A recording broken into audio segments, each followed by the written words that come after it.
Little bitty pretty one, out you come pumpy to the pea, steaky rotten bloody show, out you go chicken tea. Good morning, you. We have Sporadactus, these dinkles and poppety pings. How the devil are you? I hope you're well. You're joining me here Tuesday morning. We're just back in after the bank holiday. We're currently just stopped, well, we had just stopped then, at Southway Services on the M6, southbound. We're going to Sheffield. Bit of an early start this morning. I can't say I'm right keen on it, but it is what it is. I was in the yard at 4 o'clock. Oh, smirrers, there's no coming, but you never know. I was in the yard at 4 o'clock. I set sail about 20 past. After 80, it's now turn right. 4:45 in the morning on this Tuesday, the 27th, Turn is it? right. 27th of August 2020 bloody forward. Yeah, bank holiday off yesterday, After so 200 yards. we're booked in turn at Sheffield left. for 9 o'clock. Now, yeah, I could have come in yard at 5 and left at past, but you're cutting it fine, aren't you? If you start getting into traffic to the side of A66 and down the A1 or the M1, whatever the case may be, that job's fucked, isn't it? I'm given a timing, I've got to be there for 9 o'clock. There's no excuses, I've got to be there for 9 o'clock. So I like giving myself half an hour to 45 minutes to play with. Just mirrors. Signals on, we're coming back onto the M6. So the plan is now we're going to run down to the A66 at junction 40. Cut across the A66 and then probably looking at it I'm going to be picking up the I think the M1 for Sheffield.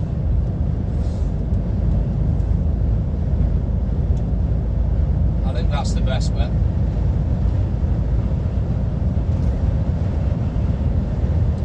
So wind's quite moderate. It's rained on and off last night. It's raining again this morning early doors, but we've got a lull in the battle now, but all conditions are still wet. Well, I don't know, I just thought a bit of night-time driving. I mean, I know it's early hours of the morning, but I just thought you might be interested in a little bit of night-time driving with your old mate Borothea. I hope you had a good bank holiday weekend. I didn't get up too much myself. We went out on Saturday, the wife and I. We had a belated wedding anniversary celebration. We've been married 3 years. Well, it was actually last weekend, last Sunday. But the wife's sister got married last Saturday, so you know we didn't want to ruin their day. We didn't want to, you know, do any plans for ourselves whilst it was their day. And obviously on Sunday we stayed over at a relative's, her uncle's in Penrith, on the Saturday night. Just mindful, I'm just closing up to this guy, so I'm just going to come out. We stayed over at her uncle's in Penrith last Saturday night. Got up Sunday, had breakfast, potted about, went and got the dogs who were staying over. We put the dogs in kennels for the night, you see. Went and got the dogs, took the dogs for a walk, then went shopping for food. And before you know it, it's bloody daft o'clock, isn't it? You know what I mean? It's time to start settling in again for Monday morning last week. So we said we'd celebrate it this weekend instead. So we did. I booked us a table at a restaurant, and we went out on Saturday. We're not really, we're both getting older, so we're not really into proper nights out anymore. We went out. I booked a table for 6:30 on Saturday night. We went out at 4:30. We went out at 4:30 on Saturday. Went to a pub, one particular pub near this restaurant with a couple of drinks. And then we went into a restaurant, we had our meal and something to eat. Seriously, we was back home for 9 o'clock. Was back home for 9 o'clock and in bed at 10. You know what I mean? It's like, I don't know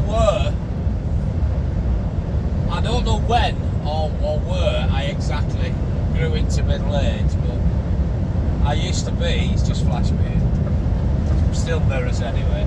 I used to be so rock and roll, I tell you. Yeah, I was in bed at 10 o'clock. Not shattered and not drunk, but just 10 o'clock, we'd had enough. Right, let's go to bed. Spot on. I'm not a late night reveller anymore. I'm certainly not a big drinker these days, I really am not.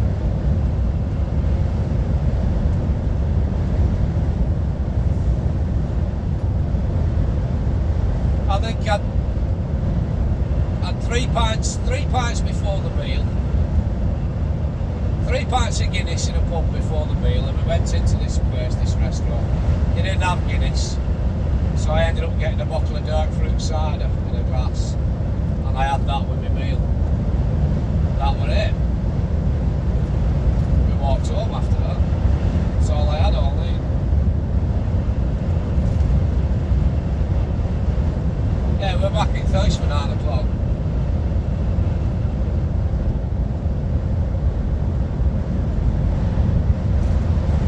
That wind's picking up a little bit now, so I'm expecting it to be pretty strong going across the A66.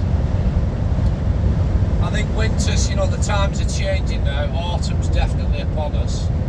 We're heading towards winter. It's the end of August anyway. It's September next week. I think it's the end of August on Friday and Saturday, isn't it? We start September. I think it's the 1st of September on Sunday. So the season's changing. The nights are changing now. I mean, a couple of weeks ago it would have been daylight now, do you know what I mean? We'll not be far off daylight, but it's still pitch black darkish yet.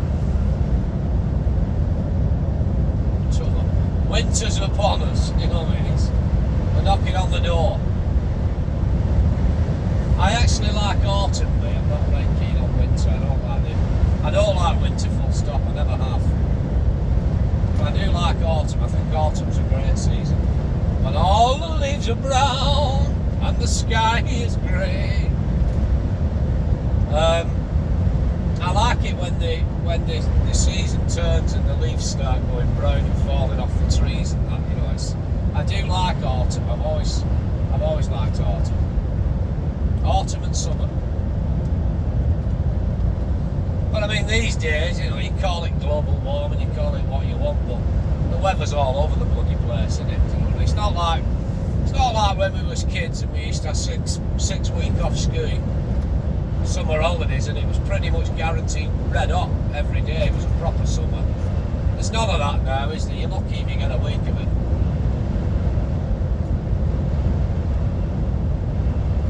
The only thing I don't like about autumn, I really don't, is it's freezing cold, and some winter mornings as well. It's freezing cold, the sun's out, it's still freezing cold, but the sun hangs right low and burns you at the back of your eyeballs out. It's a nightmare for driving it.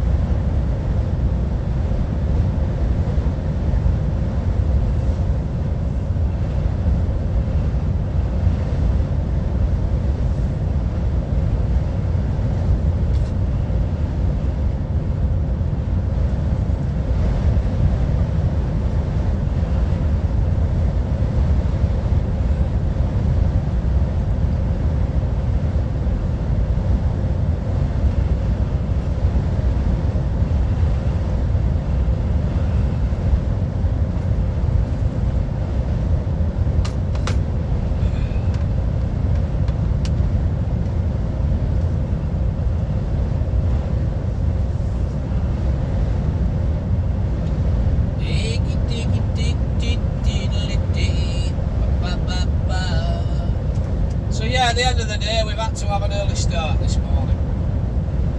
I don't know. I'm not one of these, mate. Like I say, you know, I've booked in there at 9 o'clock. I'll get in yard for 5, and I'll leave at 5:30. And if I get there, I get there. If I don't, I'm late. I'm not one of them. If I'm given a time and I get there early, if I can, do you know what I mean? Sometimes it can't be helped. If there's been an accident up ahead and there's really bad traffic, you can end up there. That can't be helped. The way I see it, you know, if you're given a time and you've no excuses, I don't know whether that's the army. The soldier's still inside me somewhere. It's been a long time since I was a soldier, a heck of a long time.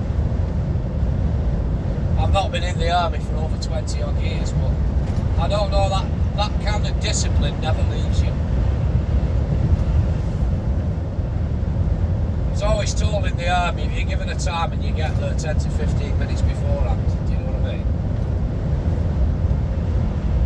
No excuses. To me, it never leaves you.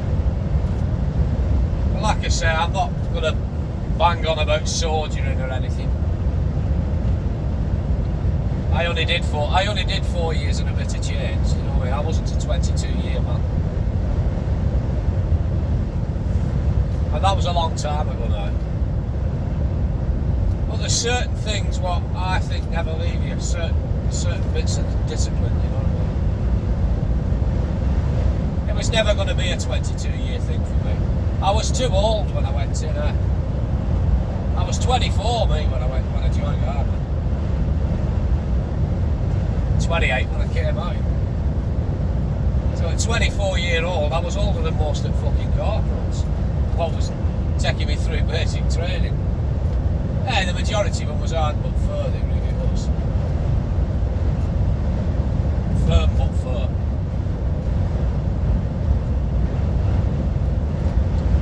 I absolutely loved basic training. Phase 2 in particular. Phase 1 was a challenge, fitness-wise. But after phase 1, I picked up an injury in phase 1. I twinged my hamstring halfway through phase 1. And I didn't want to be back squadded, as I kind of grown a bond with the lads I'd joined up with. So I soldiered on, basically. I soldiered on. I didn't want to get back squadded. I used to have to run sideways in PE, in PT. In PE in the gym sessions, I used to have to run sideways like a horse, do you know what I mean? But I soldiered on and I got through it. And I earned the respect of all the NCOs for it as well. Take the exit. I just kept, nothing was too much trouble, I carried on. I struggled with a few of the tabs, because I was in absolute fucking agony. But I soldiered on and I got on with it. Take the exit. And I think it made me stronger, both physically and mentally. Because when I got over that injury, at the end of phase 1, we're coming off here, this is junction 40. Phase 2, I was as fit as a fiddle and I fucking breezed through it. And I absolutely loved the basic training I did. Phase 1 is 12 weeks in it. I didn't mind in Pennycup and Brent Course, up at the other side of Edinburgh in Scotland. Everybody has to go through that, 12 weeks, first 3 months. Basic soldiering. Lights have changed, just mindful, as a guy just walking to this junction here, pedestrian just coming across. Lights were changing as we were coming through, there's no way I was slamming on, I was committed, I was at the point of Take the exit. So yeah, phase 1, your first 12 weeks, everybody goes through that. Dentists, doctors, the lot, you know what I mean? Admin clerks, everybody has to learn how to be a basic soldier. Phase 2 then, I think did we have a week off or a long weekend? I'm not sure. It was either a long weekend or a week off, I think, and then we reported from Pennycup, went home to Wigan, and then we reported for phase 2 training at Vimy Barracks at Catterick. And then we did 14 weeks. 14 weeks infantry training. Phase 2. Which I thought was fucking phenomenal. I loved it. I absolutely loved it. You had a new set of NCOs, a brand new set of instructors. But it was pretty much the same lads. They didn't mix us up so much. I was pretty much matched with the same lads, me, as I was from phase 1 all the way through to the end of it. We built up a good bond. You end up with a good team, and you all go your separate ways. There was quite a few of us actually what went to same battalion. Some of us got split up, but the majority of us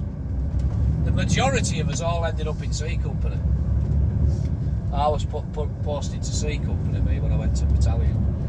But it was only when you get to battalion, I thought, initially it was a bag of shit. It was like being back in phase 1 basic training again as the new lad. Everyone wanted to try and bully you, do you know what I mean? Because they'd been bullied. It was a massive pecking order in battalion, I thought. And I hated it, I didn't like it. It took a while to get yourself settled in where nobody was going to pick on you. I mean, it's no secret, I got my fucking head knocked in a couple of times because I wouldn't be bullied, I was too old. I thought a 24-year-old, I'm not being picked on by some fucking 17-year-old what thinks I'm the new guy and he can bully me around.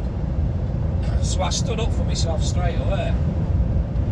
I got battered a couple of times. Never off one lad on his own though, there was always fucking 3 or 4 of them that would jump me, do you know what I mean? I got twatted in Canada a couple of times, mate. They said I was gobbing it. I didn't see it as gobbing it, I saw it as standing up for myself. But, by getting me, because not long after I got to battalion, we got posted to Canada for a couple of months. I didn't see it as getting battered, I saw it as standing up for myself. But, I'm glad I did, because I never got picked on again after that. I'd always stand up for myself, do you know what I mean? I'd always have a go. I'd always get first one in. And then nobody picked on me. It was a painful lesson, of course it fucking was. But there was no pecking order for me after that then. I stood up for myself every time, no matter who they was, no matter how big they was, I would always stand up for myself.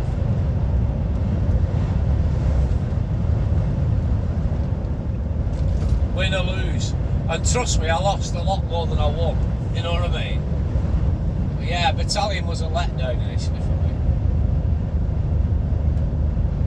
Now on the A66. Well, we've been on it for about 5 minutes actually. I'm not braying on too much because the sign's out for 40 mile an hour. There's no roadworks going on as yet, but you know what all these roadworks are here. It's the start of the widening and dual carriageway of the A66.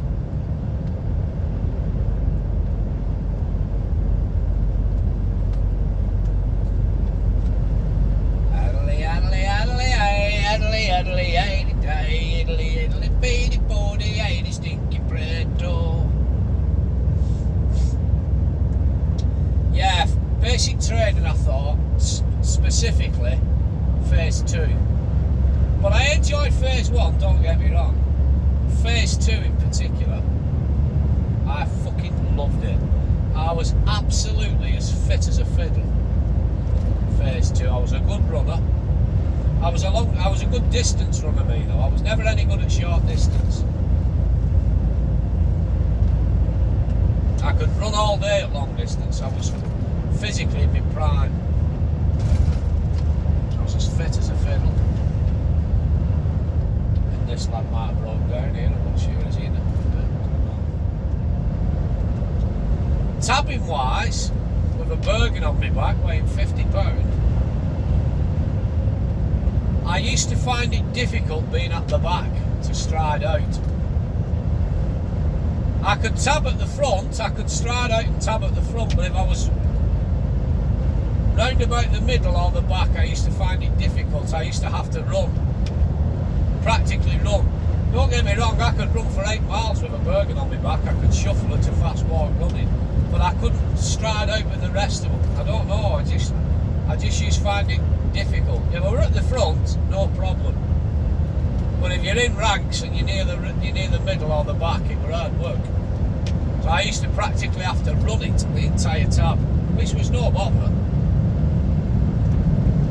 I couldn't do it now, mate, I really couldn't. And having said that, couple of years ago, I tabbed up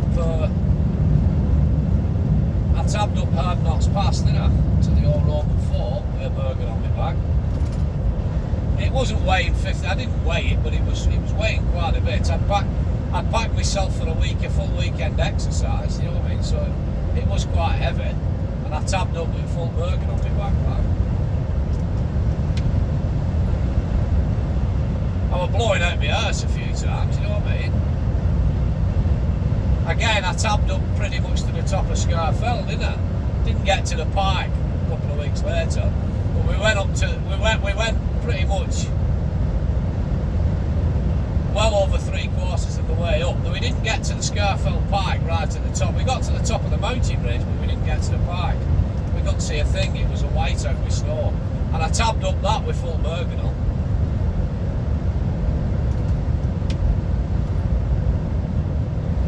With DOS bagged the lot, so I could still carry the weight. That's not a problem.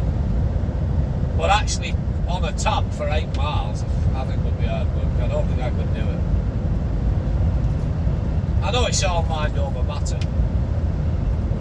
If I had to do, I would. I wouldn't choose to. Then we did air stacks. Few weeks after that, didn't we, me and our Casper? I've got a video of that somewhere. Might upload it back onto YouTube again. I've got a video of all 3 of them, to be fair. I might upload them onto YouTube, I'm not sure yet.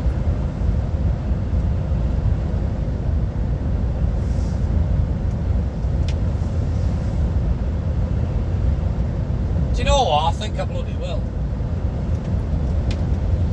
The initial videos are about an hour and a half long each. I'm not going to put an hour and a half's worth on.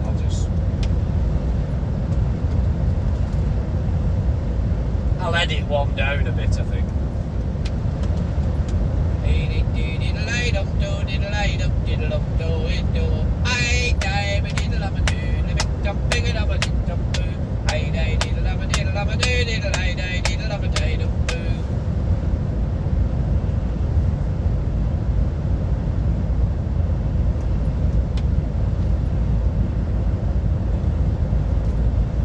Temple Sowerby, the new.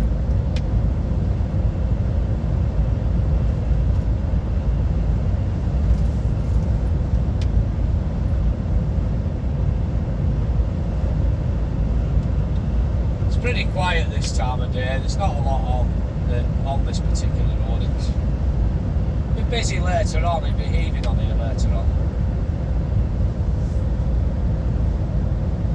Just mindful, I don't know whether they would have worked last night with it being bank holiday, but recently they've been working a lot on this particular stretch of road, the A66, and they've been putting temporary traffic lights up, so they've been stopping traffic and you've had to go over to the other side of the carriage, you know what I mean, throughout the night. It's not been a full night closure as such, but there's been like half of it shut off, so temporary lights on, so you've had to go over to the opposite side of the carriageway type of thing. But I don't think they will have worked last night. We're just coming in towards Kirby Thor now, the 40 mile an hour average speed camera, so we'll just back him off. Rain's just drizzling on and off, just into 40 now as the camera starts here, the easy first one. Speed camera. I do believe when they go ahead with this work to dual carriageway, all of this from Penrith to Scotch Corner, I do believe they're going to bypass this. I think it does need doing. This road will always be here, but they are going to bypass it. You know, the dual carriageway out into the field or something further on down there, because there's a terrible corner here just before bridge. We've just passed it on left.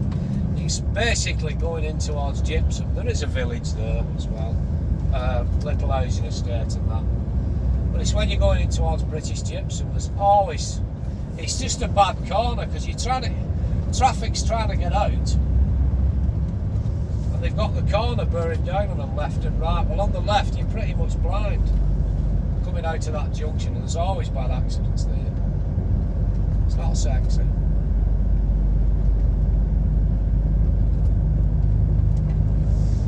That and Centre Parks, that's a bad junction at all. Centre Parks and Mainsgill.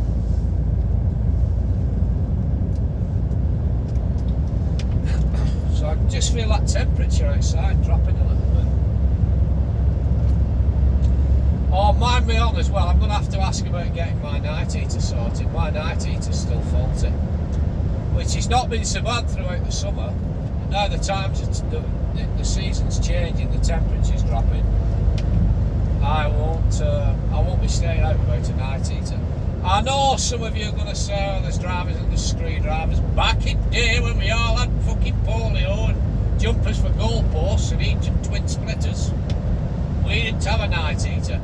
Here mate, I don't give a shit what you did back in there. That was back in there.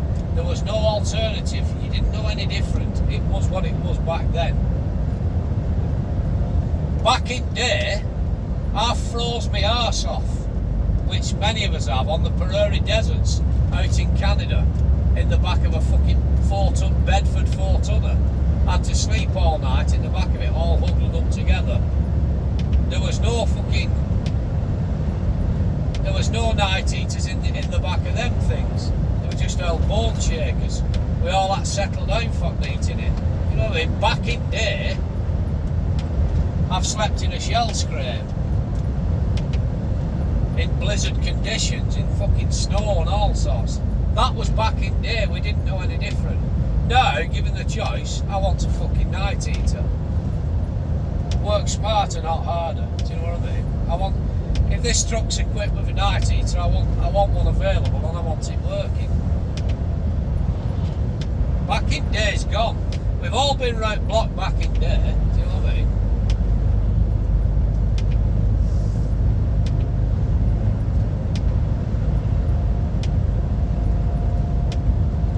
Well, that particular video I did only a couple of years ago. Well, it's probably about 5 years ago now.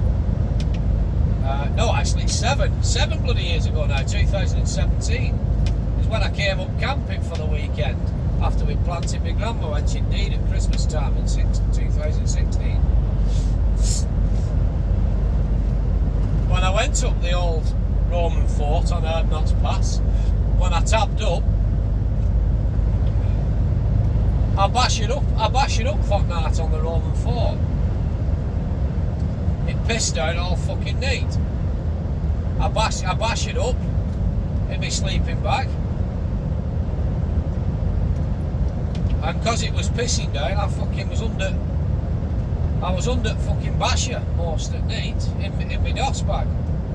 It was cold, it was wet, but that didn't bother me. The sleeping bag was actually quite warm once you were inside it.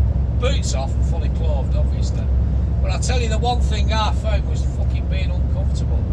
Lay down on a little thin roll mat.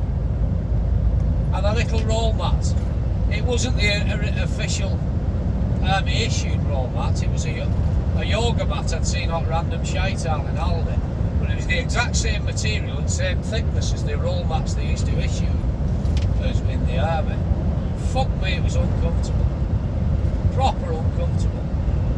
My sleep was on and off all night, like. But the cold didn't bother me and the wet didn't bother me. So I've roughed it, I've been round block, I don't need bother. So all these back in there, basically, you can go and fuck off. Been there, done it.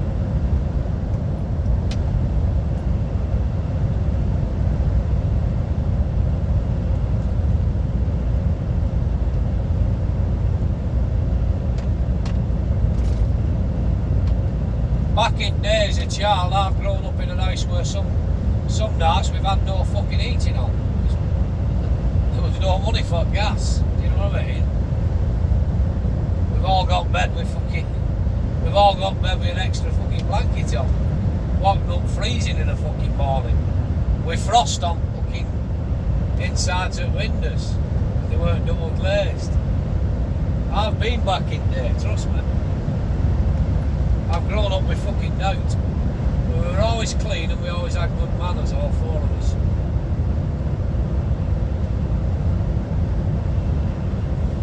That was then though, this is now. Times have changed. Having said that though, I was born with fuck all and I've still got most of it left. Do you know what I mean?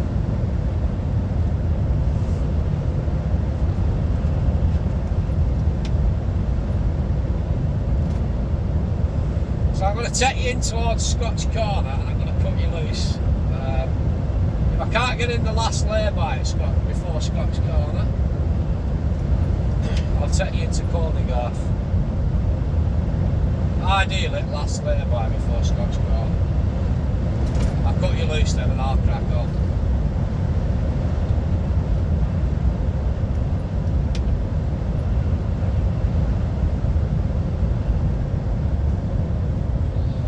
People are coming to life now in these lay-bys. Lads who are staying in these last days, just mindful, these lights are on.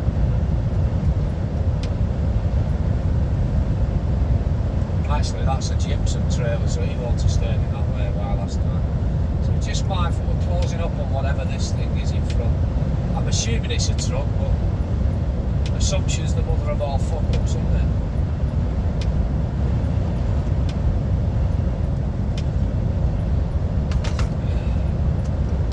I can see daylight trying its best to break up ahead. So we'll lose the darkness in a bit.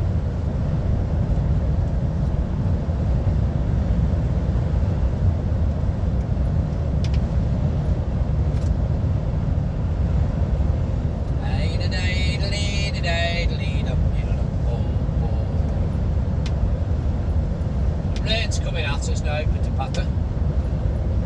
I'm expecting a bit of rain as we're going. We're climbing up towards Stainmore now. We're coming through to the side of Warcop and that. But then we'll start climbing up to Stainmore. I'm expecting the wind to get quite heavy though. And the rain to get a bit stronger as well. The rain. You can actually see the clouds, you know, breaking daylight. Just up ahead and to my right hand side.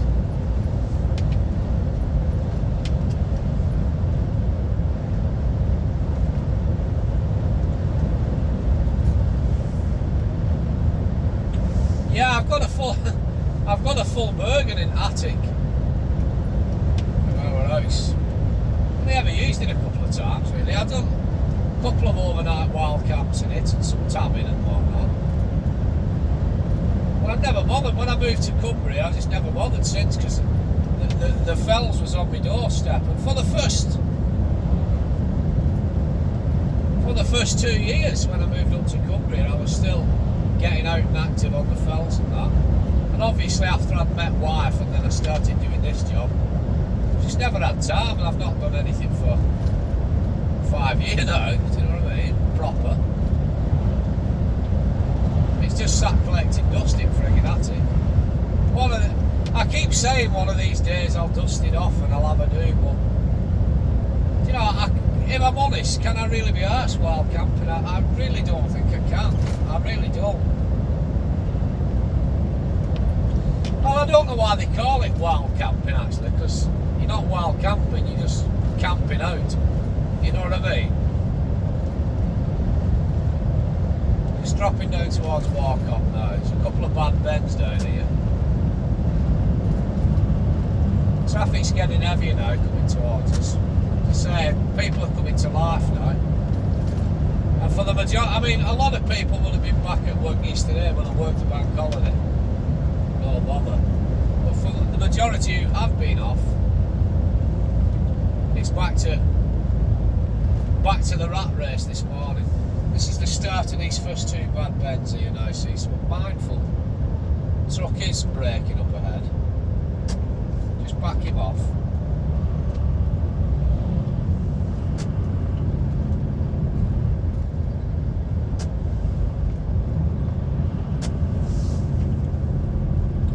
Because if I don't and I go down too fast, I always end up meeting another big one from Wigan right up frigging bend on worst bit.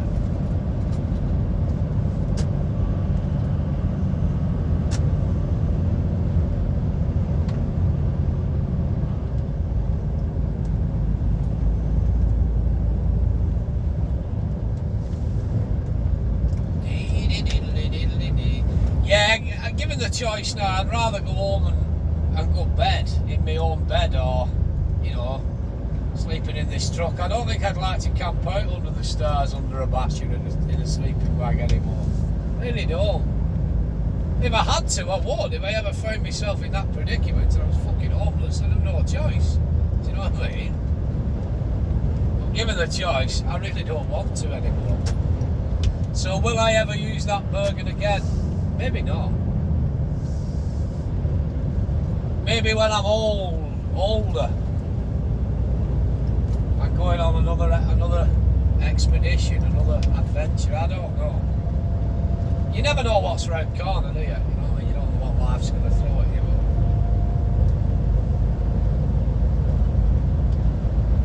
If I ever find myself on my own again, if wife D's before me, I'll probably start doing some adventures. Of course I would, yeah. I'd also probably find a job on 4 on 4 off, and I could do that. I'll still be driving a wagon, as long as I can keep passing the medicals. But yeah, if I ever find myself on my own, wife goes before me, I'll find a job on 4 on 4 off, and then I probably would start doing some adventures again. I don't know. But given the choice of going home to your own bed or fucking digging in and bashing up, especially around here, Cumbria, fucking Lake District, when weather can change at the drop of an hat. I've stayed in that lay-by a few times. It's alright. Good little spot. You're just off that bend and you're covered by trees for sweeping sideways wind unless it's coming from right to left. Just mindful, just backing him off. It's a car or a van up my arse. I'm just backing him off because I'm catching this one again in this truck. Just drop down here, then we'll come up the hill. Yeah, daylight's trying its best to brake now. Just mindful, it's a little bit of a choke point. You're just dazzled by headlights. And there's like a house or a bungalow right next to the road here, you see. And you're just dazzled as you come round, you're just close to the gable end on it. I've done this road 1,001 times, so I always know it's coming. But having said that, you know, it can still catch you out. And you just get dazzled by these headlights coming up towards you. Just for a split second. Just coming into dual carriageway now, I'm expecting this car or van to flip past me in a second. It's actually backed off a bit, but it's coming now.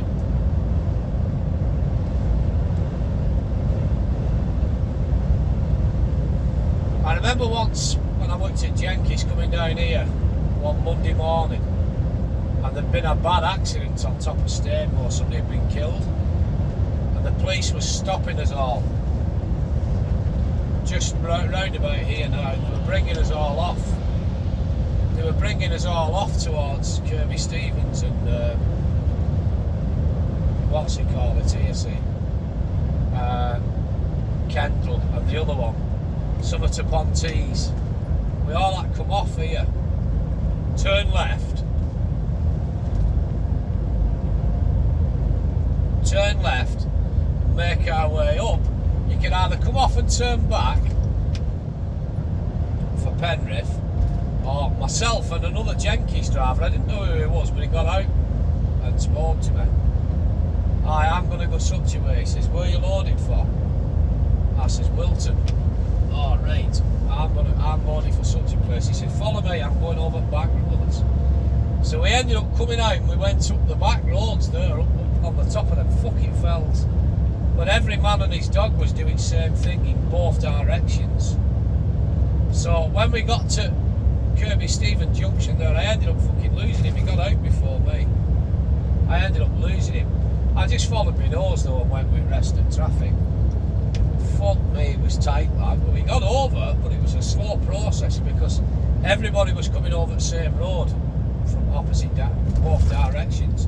Because the police had stopped the traffic completely. I think somebody had pulled out from Stainmore Cafe and tried to go across the carriageway, and they'd basically been fucking dusted. You know what I mean? Another wagon had hit them and fucking killed them instantly. So it was a full road closure for hours. But yeah, you can get over them back tops there. It was tight, but it was perfectly doable. It ended up fetching you out the other side of Barnard Castle.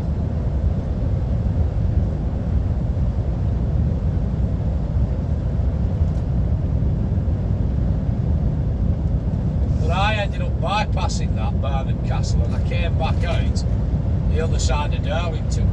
I can't mind on which road it was, but it's over the tops of them hills and then you drop down. 800 yards, keep right. And I ended up bearing left and coming out the other side of Darlington, and then I got in towards Middlesbrough, Stockton on Tees, then back onto the A66 the other side, going towards the northeast even when I went to Milton.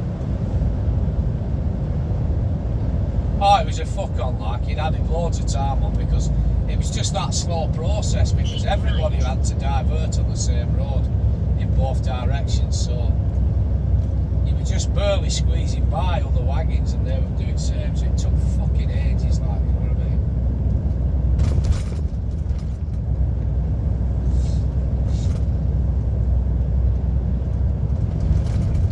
It took absolutely bloody ages. So I reckon we've come over an hour now. As I say, we'll get past Mainsgill and I'll throw him in at this last lay-by and we'll cut you loose. Hopefully just before daybreak. Technically it's been a bit of night driving for you, hasn't it? Even though it's the early hours of the morning.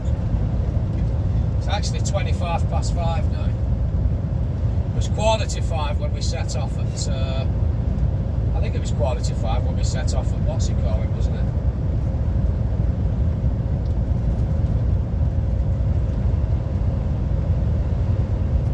Southway.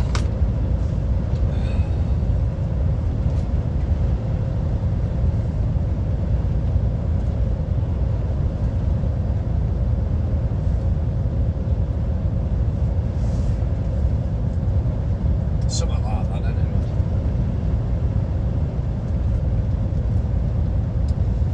Just starting climb up Stainmore now. Not a bad morning so far. I think it's going to put a lot of rain down though, on and off all day. You can just make it out in clouds. There's a lot of dark grey cloud above us.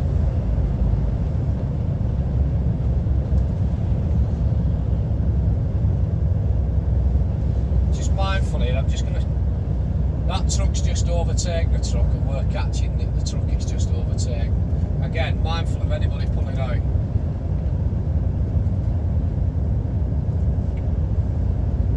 So mirrors, I'm going to put a signal on early because I'm going to pass this wagon here. There's more than enough room to pass him.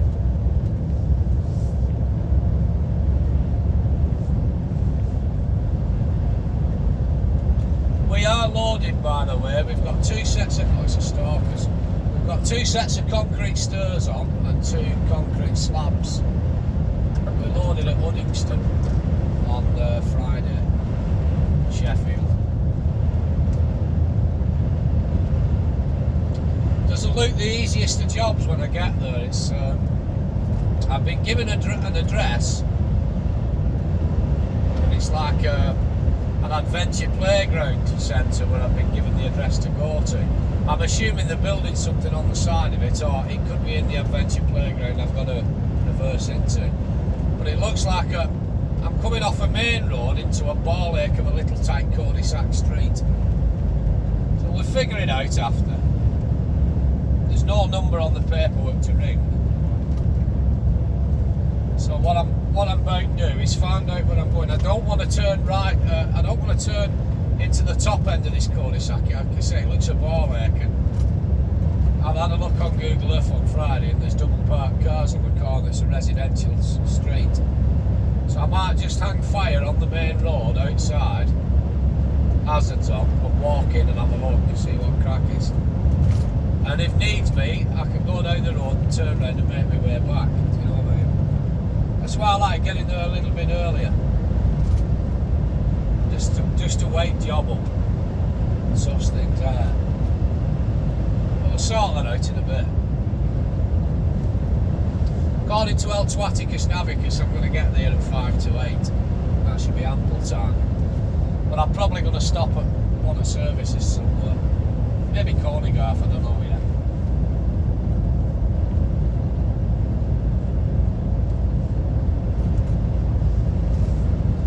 We're still climbing up Stakebourne. This truck pulls very well. We've not got that much weight on in particular. So with two sets of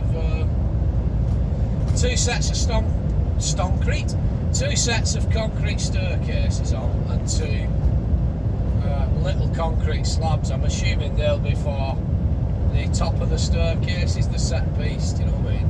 Or when you join the two together, it might just be one staircase.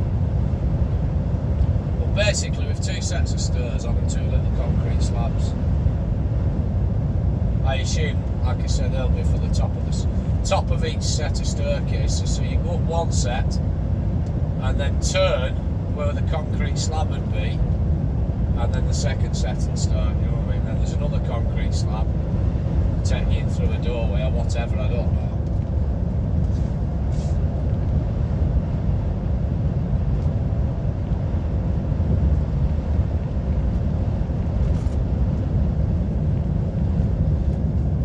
Morning is breaking, diddle and peking, diddly-I-do. The clouds are shite. Can you see me now, my big face now? Oh, Maureen is at it again. Right, so we're on top of Stainmore now. It's not as windy as I thought it would be, actually. I stayed there one night with that camper van. It's fucking hell wind. Jesus Christ, I was frightened of fucking getting an air cab with the blue fucking doors off. I'm glad I were on a flatbed. I didn't think there'd be any curtains left if I was on a curtain sider. I've never known as much wind in all my life. It was fucking horrendous. But it's surprising once you close your curtains in cab. Surprising how quickly the world outside disappears. Do you know, I got up in the morning, it had blown through during the night. There wasn't even a breeze. Fucking lovely day. But once I get my head down and I'm asleep, I've gone.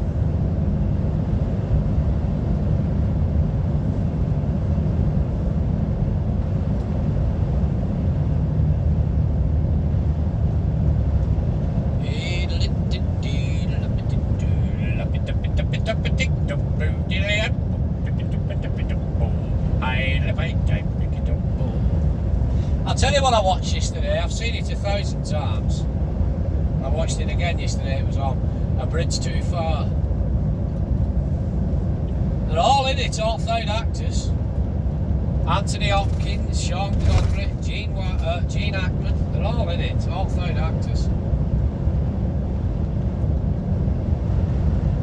Good picture, really is.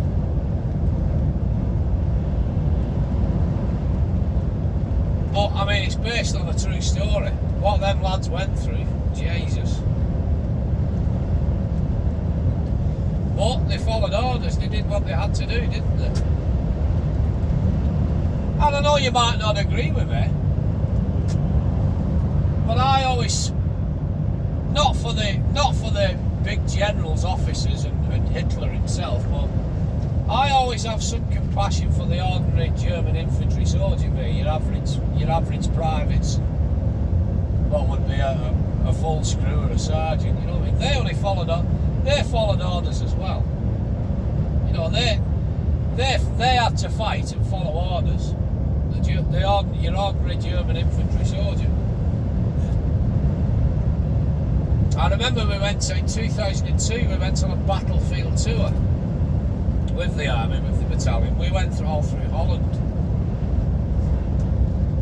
Where our forefathers, as part of the East Lancashire Regiment, as it was then, before they later amalgamated into the Queen's Lancashire Regiment. Yeah, the East Lancashire Regiment saw action in Holland, they liberated pretty much most of Holland, with other units and other battalions as well. We went round loads of different towns and that, and you can still see the bullet holes in the sides of the buildings and stuff. We had a fella from the Dutch Resistance Army what came out giving us talks, and him and his comrades as part of the Dutch Resistance Army. One particular place we went to was called Hertogenbosch or Hertogenbosch, one and two. And when he come out and give us a talk, he says him and his two mates, they'd stayed behind, and when the Germans occupied the town, they said, "Can we help? Can we help you?" He said they took the piss out of us for practically 2 months. They had us digging trenches and fucking digging the defensive positions and all that. He said that when they let us go, he said they shot one of us. One of his friends had upset him for some reason one particular day, and they fucking shot him. Fucking blew his head off.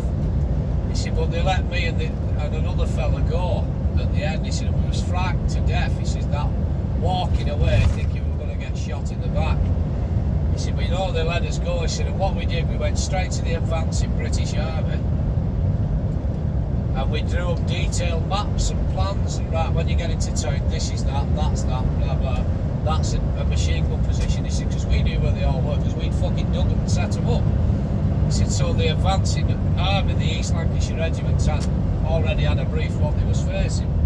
But what the Germans did, they blew this bridge over the river. The only way the East Lancashire Regiment and other lads could get across was via a lock, like a big canal lock. And they had to put a couple of men down giving fire, then they had to attack this lock. And they was getting fucking slaughtered, the lads. They were like fucking sitting ducks, they were getting slaughtered with machine gun. But eventually, after a couple of hours, they managed to get 2 lads across. They then put covering fire down. And then they got another 2 lads across who gave, and then eventually they managed to get enough lads across so they could attack this one machine gun position, take it out, and that was them then fucking across, and then they started advancing on the rest of the town. But anyway, we went through all these cemeteries, you know, we went through woodlands and that would have been taken out by fucking artillery fire and all that. Keep right. And then we went out round all the cemeteries, and you're walking round with just rows and rows of white crosses on with young lads what was killed in action. And there was always a book of condolence what you'd go in the chapel and sign. But I was always curious. There was me and another lad, we went round and had a look at the German side, because if you go round the other side of the cemetery, the fucking Germans are buried there as well. Do you know what I mean?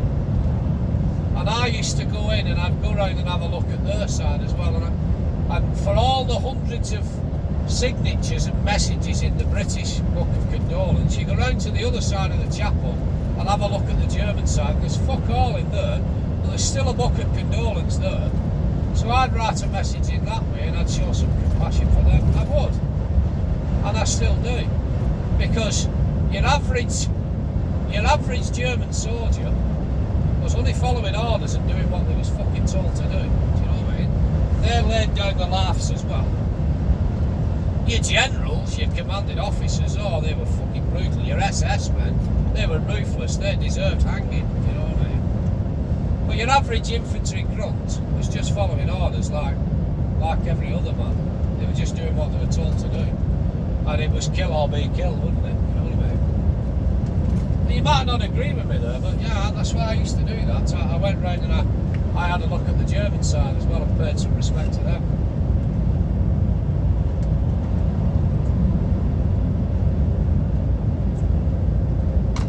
Whether right or wrong, I don't care, that's what I did.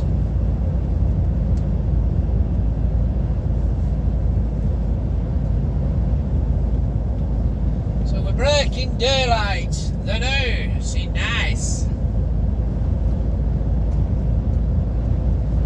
Right, so I have a big lay-by coming up shortly before I get to Mainsgill. I think it's just before or just after Mainsgill, and I'm going to pull him in there and cut you loose. Because we've done over an hour now anyway, and as I say, I want to get on.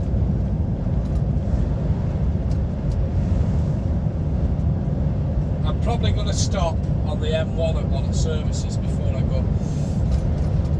Before I come off for Sheffield.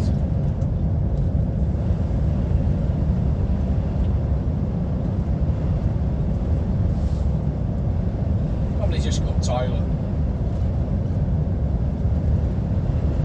And get my bearings again of exactly which route I'm going to go in to this job. Because there's no phone number on paperwork, you know. So just back him off because we're just dropping down now to the side and we're rattling on, man.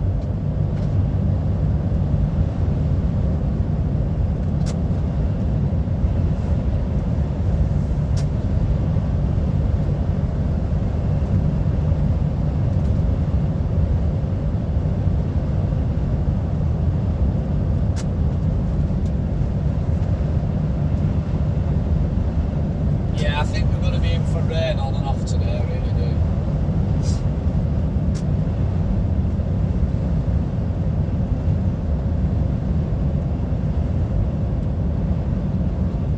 This is the turn off for Barnard Castle or Bernard Castle. Car now just coming up the arse. Right up Riggert, lad. Right up Riggert.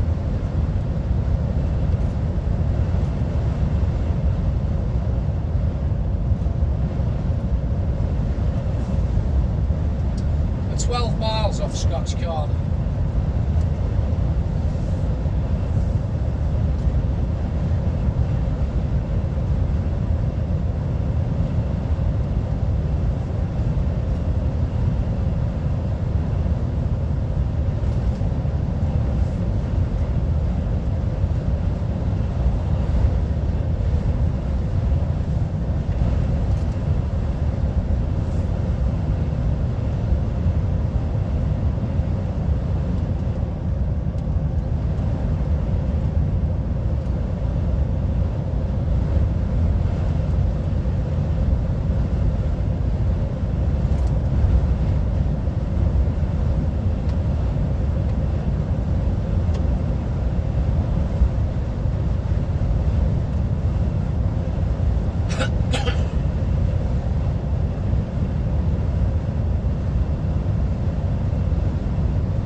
Mindful of this thing coming towards us, it's a wide load.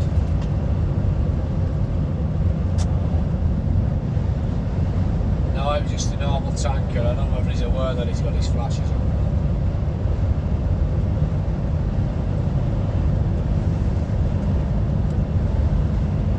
I don't know what you can see on camera, but daylight's broke, but it's still a little bit dark, if that makes sense.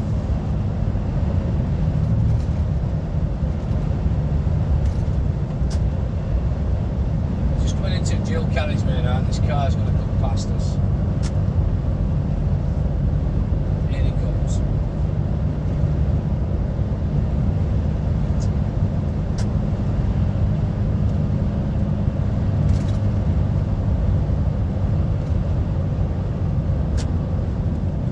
Hiddly-day, diddly-day, diddly-ay, diddly-day, no, hiddly-po, hiddly-pee, hiddly-stinky rat-cho. Yeah, it's a big lay-by comes up here. There's normally a butty van in it. I'm going to pull it in shortly. This will be the last. It'll be the last lay-by before Scotch Corner. We're not far off it now. So I'm going to put him in there and cut you loose. Is this it here, Sydney? Just have a look.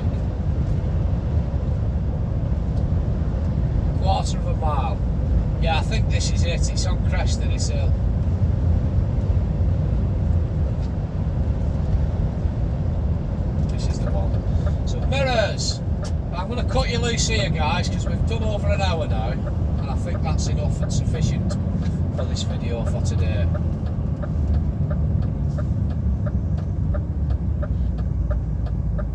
It's actually not the lay-by I was thinking of. There is one more just before Scotch Corner, but here, this will do for now. Yeah, there is one more big lay-by before Scotch Corner, but this will do for now. Right, I've been your old mate Boris here. Once again, you, my friend, have been beautiful. Thanks very much for watching. I hope you've enjoyed this. I'll see you later. We've just done an hour. That'll do, won't it? See you later. Ta-ra.